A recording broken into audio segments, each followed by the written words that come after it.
And pinainit ko na itong kawali. I-caramelize ko muna dito itong brown sugar.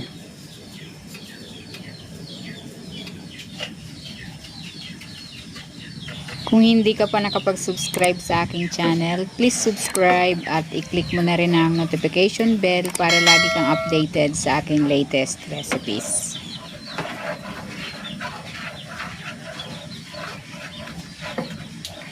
Ayan, okay na yan. Ibubuhos ko na dito itong gata.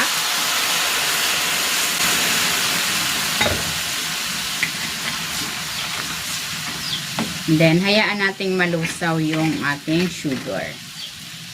Ayan, habang nakasalang yung gata, babalatan ko naman itong hinog na saging na saba.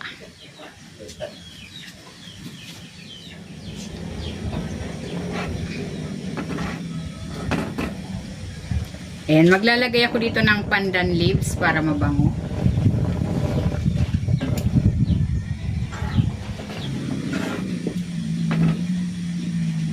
Ayan, okay na ito. Ilalagay ko na dito itong saging. Tatakpan ko ito.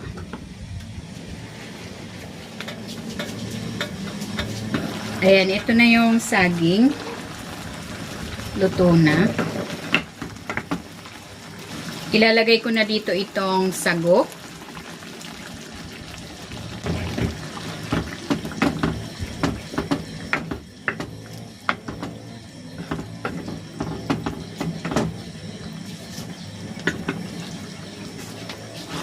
Maglalagay ako dito ng konting asin para mabalanse yung lasa.